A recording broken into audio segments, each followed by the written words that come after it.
What's going on? It's Thursday. It's been a very productive day, actually. It's been a productive week. I've got a whole lot going on. Co-hosted on TYT caught a few times. Also, got a part-time gig so I can put more money into this and that because one of the biggest parts of adult life is having to pay for shit constantly. So, hope y'all doing good. And today I got a pretty interesting topic that I wanted to talk about. Tuesday I talked a little bit about just kind of some of the election results and stuff like that.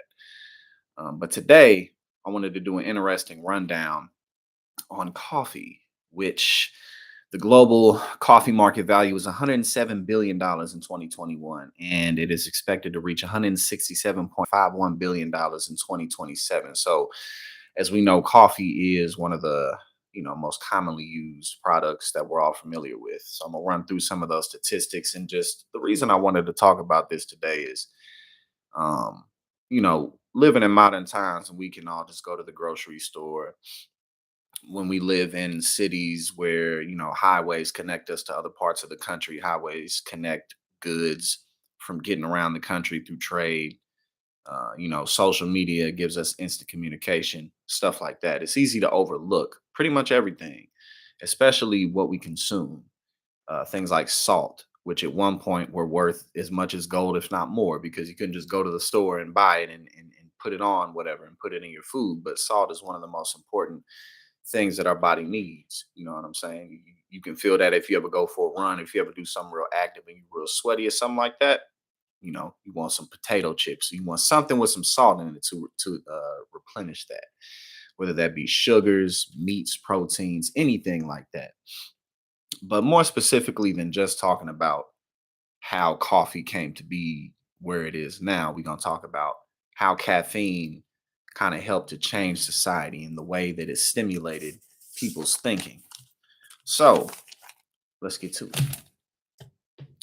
So, as we know, caffeine, well, I don't know, but today we gonna know. Caffeine is the world's most commonly used psychoactive substance. And in fact, according to foodinsight.org, 93% of American adults report using caffeine, with 75% saying they use caffeine once a day, 25% three or more times a day.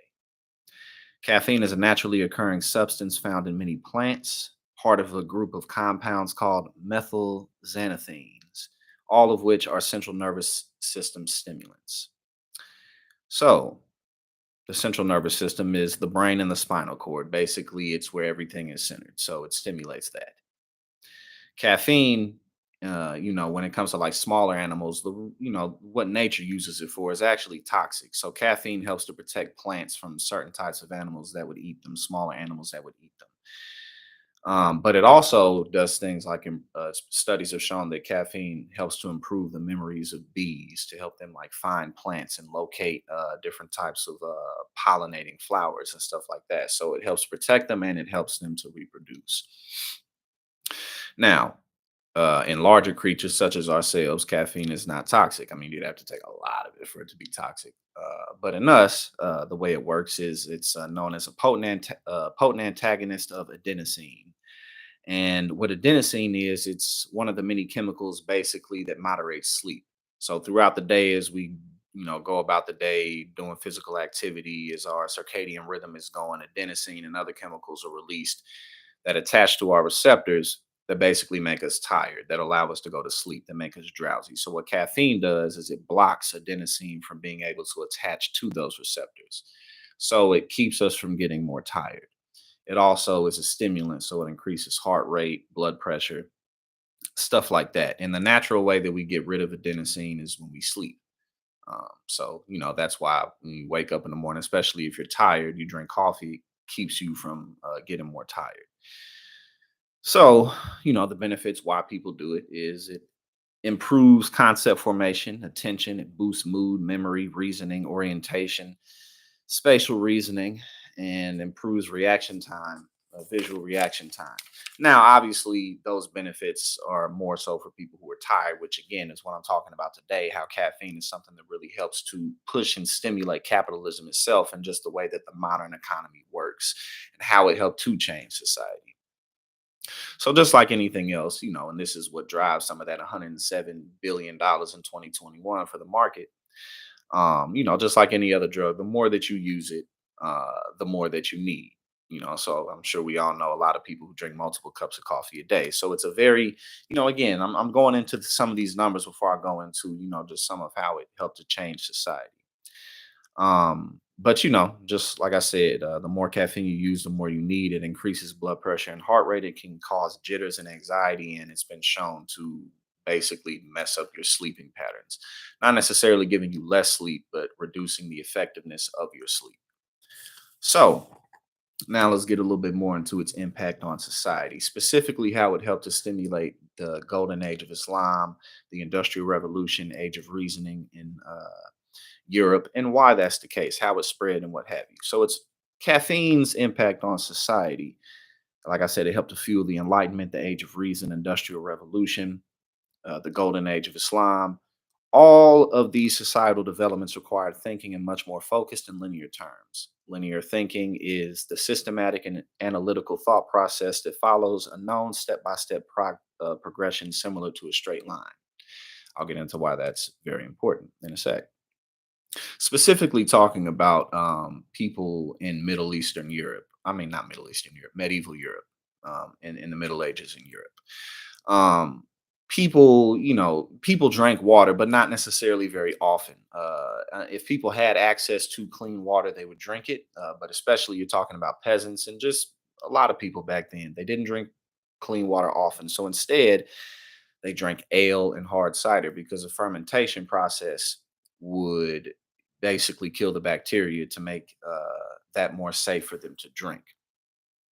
But ale and hard cider is alcoholic, which means that since you got people drinking ale and cider, including kids, all day, you have a society of people who are drunk and buzzed all day long. Now, when you live in an economy that's mostly agrarian, and before the Industrial Revolution, 80% of the world's population were farmers, basically. When you live in an agrarian society, being drunk all day isn't that big of a deal in terms of, obviously they weren't like slot because they still had to work, but being drunk in an agrarian society isn't as big of a deal versus an industrial one because industrial society you have to operate complex machinery, you have to work night shifts, things like that.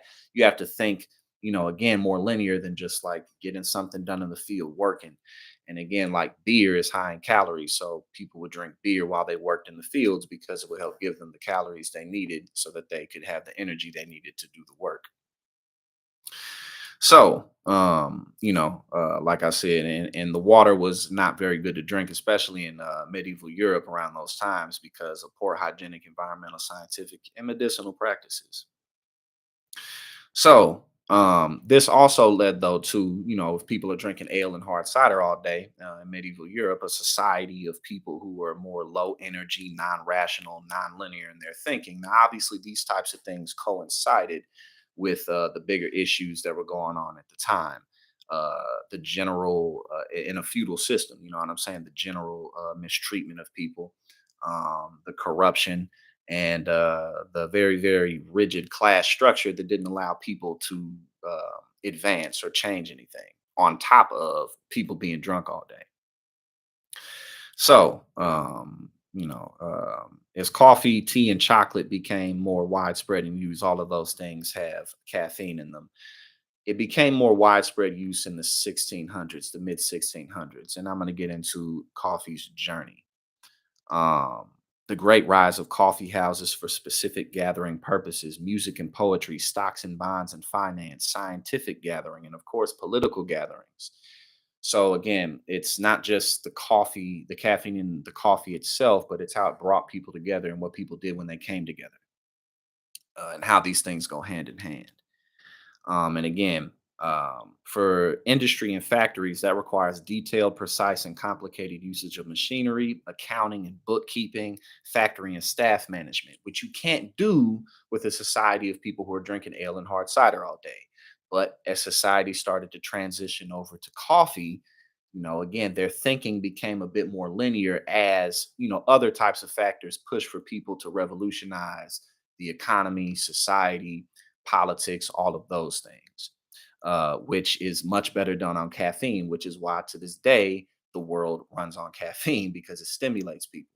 And again, in medieval society, as that transition happened, the way society operated and functioned changed as well, which again is why I'm talking about this today, because I thought it was really fascinating. So, um, now we're going to get into the history in a sec. So, let's see. So, with the usage of coffee and caffeine, that again that allowed people to more easily break their attachment to the rise and fall of the sun, which is interesting to think about because before, like obviously, like lanterns and gas, people been having fires and lanterns and stuff for a long time, but work was more so tied to the rising and the falling of the sun. People would stop working, generally speaking, at nighttime, not just because it got dark, but because you get tired at night. So caffeine helped to assist in the developments of things like night shifts, overnight shifts. Again, you're thinking, these people are literally, me for instance, I drink 1 cup of coffee a day, but a lot of people drink more, and especially you thinking like late 1800s, early 1900s. People who are operating these machines, and I'm not talking about the work conditions today, which were horrible, but people, operating these heavy machines, having to stay up, working 14, 15-hour shifts, people were gulping cups of coffee. So again, it's really fascinating to think about how closely tied the rise of sales and consumption in coffee around the world is like directly parallel to the rise of like capitalism and productivity and GDP rise and stuff like that, because it helped people do more. And obviously there's a lot of stimulants, there's not just caffeine, there's now we have things like, harder things like cocaine and Adderall and Ritalin and really hard stuff like meth and stuff like that, but which were around really in the same time too. But obviously coffee is a safer version of speed. So, excuse me. Before I get into the history, a couple last points is oh yeah, so let's get into the history now. So, human beings have been consuming caffeine for long before written history because caffeine is, like I said, it comes from a variety of plants. You can get it in the Cathea plant in Ethiopia.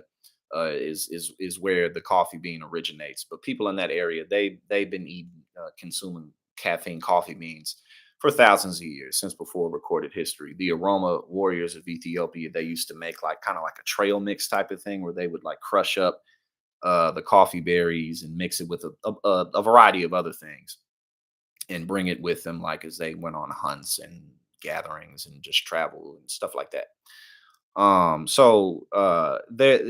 There's a legend that apparently a goat herder in like the year 800 like noticed that his goats after eating berries from this tree were a bit stimulated, and then he tried it and noticed the effects. Now, I mean, maybe that's true, but again, the year 800 is relatively late in human history, honestly. So I don't really buy that particularly. I think it's a good folklore story, but people have been consuming caffeine and coffee beans for longer than the year 800 AD. But again, that's kind of like the accepted like lore of where the when people realized, oh, this shit gets you high. You know what I'm saying? That's the legend story. So now we get more into just the usage of it into drinks. And so again, the coffee bean originated in Ethiopia, but as a drink itself, that was more in Arab land, in the Middle East, in Yemen specifically. But before that, Arabs made a drink from coffee beans, a little bit different from modern coffee, called kabwa in 1000 AD, which again was coincided with the golden age of Islam. So it's not just the industrial revolution, age of reason in Europe, but also caffeine greatly stimulated the golden age of Islam, where that was one of the most glorious ages for the Middle East. And they had coffee houses and stuff like that. And so again, we'll get into that. So 1000 AD is when they used a drink called kabwa. And then the earliest certain appearance of coffee in its modern form comes from the mid 15th century from Sufi monks in Yemen. They used it in monasteries, and that spread then to Mecca, the Middle East, North Africa, and it assisted them in fasting and staying awake at night for prayers and stuff like that, as it's like just practical use in the monasteries as modern coffee. That's when we start to see that. And then that's a little bit after that, goes from Yemen and it spreads to the Middle East, North Africa. Then we start to see the first coffee houses pop up in the Middle East. And they were used for the same reasons as European coffee houses, which sprung up in the Industrial Revolution. People would gather to talk about poetry and music. People would gather to talk about science. People would gather to talk about just political and societal ideas, and again, like alcohol makes you kind of dumb. We gather and we eat, we link together and we drink tequila and we drink whatever, but we party and we kick it. But alcohol doesn't really, prepare you to have intelligent discussion, as we know. Caffeine is a different story. And again, you got to think during a time where society really wasn't structured quite the way that it was. So this really played a strong role in stimulating that progress. um Alcohol was banned throughout those regions at the time, which kind of, so because of that, and I say that because the coffee houses in the Arab countries were kind of like also used for like kicking it and partying, whereas the coffee in Europe, they had coffee houses and they had pubs, so like there was a bit of a separation in terms of how they would use it. um, in terms of like it, when European people wanted to get ratchet, they would just go to the pubs. But the coffee houses had a bit more of like a prestigious take to them. But because alcohol was illegal in the Islamic fundamentalist nations, they kind of mixed everything together in there, which led to coffee and coffee houses being outlawed in Mecca in 1511, which pushed them underground. Because when things go illegal, people still want them, and people have been introduced to the stimulating beauty of caffeine, so they continue to want it. So now let's talk about how coffee spread into the Christian world. Because at first, again, coffee beans, they originate in Ethiopia, and then it spread out to the Arab world. Coffee, as it is today, um, came from Yemen. So then it spread to the Christian world via the spread of the Ottoman Empire. And this is also interesting because whether it be products, food, language, custom, um, a lot of that has been spread through war and trade. Diseases get spread through war and trade. Everything gets spread through war and trade. So not much different. Coffee got spread through war and the expansion of the Ottoman Empire, who conquered Yemen in 1536. And then from there, the Syrians introduced coffee to Constantinople in the 1550s, and the Turks loved it. They couldn't get enough. So that is the Ottoman Empire started to spread. The Ottoman Empire wasn't Christian, but as they spread, they introduced it to Christian regions. So the first Europeans, they became aware of coffee. The first Europeans to become aware of coffee were traveling merchants. The people who went out to see the world and sell goods and trade goods. They were the first people, Europeans, to be aware of it, and they would write about it. And that's how people, kind of, those are the first Europeans to see it.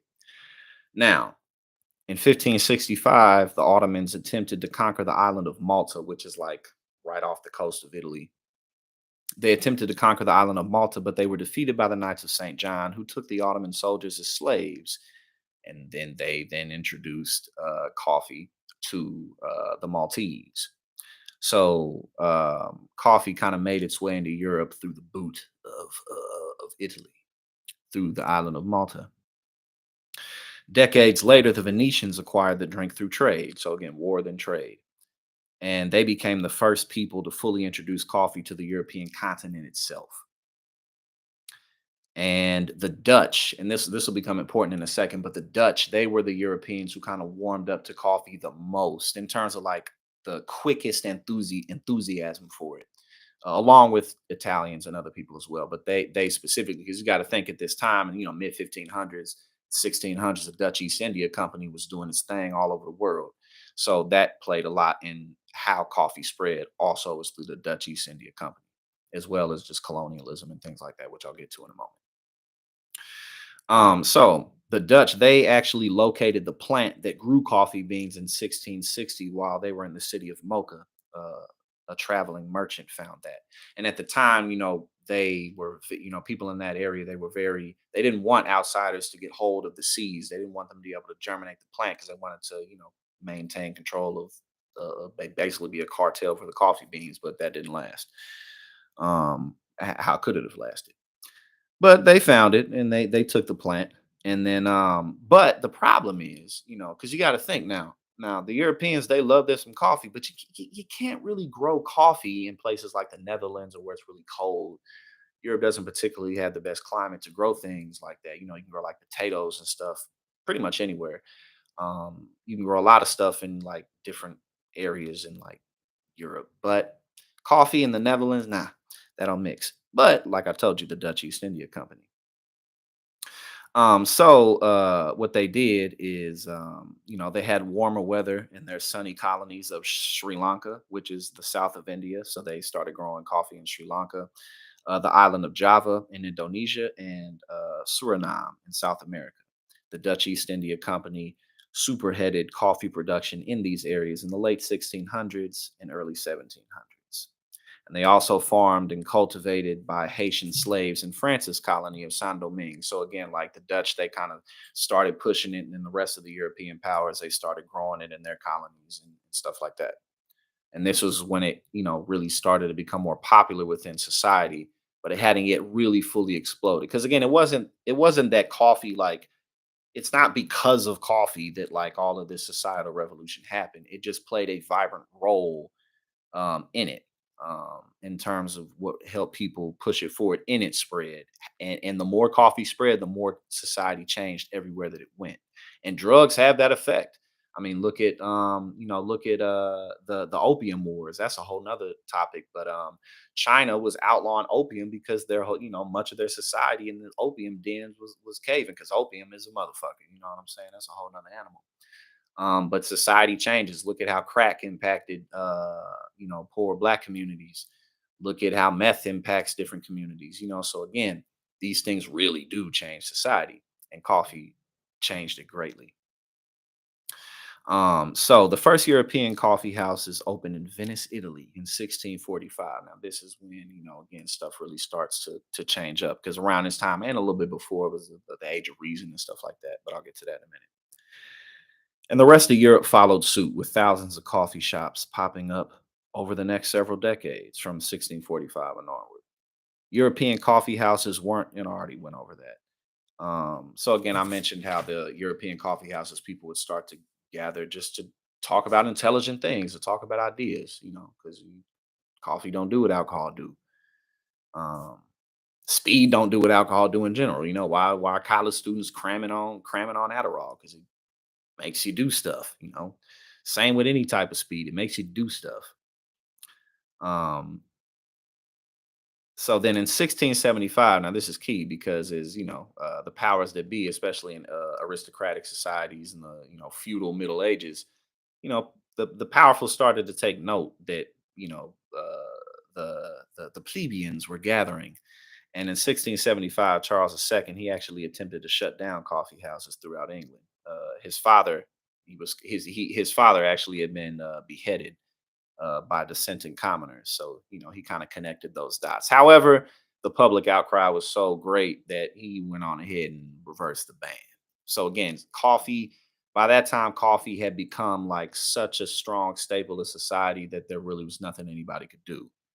And again, these meetings of people, they come together, they talk about these ideas. The same thing that we do on social media, the same thing that we do throughout these outlets now. It was no different then, except back then, obviously, they had no technology and they knew much less. So imagine a society that transitions. Just imagine, a society that transitions from people primarily drinking ale and hard cider all day, all night, and then as society changes from farming and agrarian to industrial, and all the political and societal changes come along with that, because people go from being like "Ugh," drunk all day to stimulated. I need to do something. I'm gonna go clean this. I'm gonna go do that. Like, that completely changed things. And so after that, we got people of all social classes enjoyed coffee. So it wasn't just like, the common people, but people of all social classes. And everyone saw it as something that helped to bring sobriety to society, which it absolutely helped do, because it literally went from drinking alcohol to drinking caffeine all day. And there's a water base in it. I mean, people was unhealthy anyway. I'd pass out if I drank more than a couple cups of coffee. But they was used to that. So but again, they really they valued it. It's something that helped to save them, even if they didn't really fully understand what was happening all the way. Um, so in 1683, the Ottoman army they attempted to capture the Austrian capital of Vienna, but the Austrian forces defeated them, and they actually found coffee among the Ottoman camps, and they ended up spreading it and taking it there. So again, it's a combination of like war and conquest and trade, war and conquest and trade as it spreads. And then the British colonies in America, they switched to coffee after the Tea Act, after the Boston Tea Party, the Boston Tea Party that happened in 1773, because tea became a symbol of royal tyranny. So that helped to drive America's, or the well, early America, the colonies at the time, that helped to kind of culturally help Americans to give the middle finger to tea because it represented British control, and so that pushed them into it. Which also, well, tea has caffeine in it too, but again, so like I said, it wasn't just the caffeine, but it was also all the other things happening at the same time. And now we get into the chemical compound. So caffeine was first separated from coffee in 1819 by a German chemist. And Brazil to this day, they're the world's leading exporters and producers of coffee. But they became the king of coffee plantations, and after their independence was gained from Portugal in 1822. And obviously slave labor is what drove most of that. And actually, I think I wrote it down. Oh yeah, Brazil, they didn't abolish slavery until 1888, because they were I think they were the last country to like officially abolish it.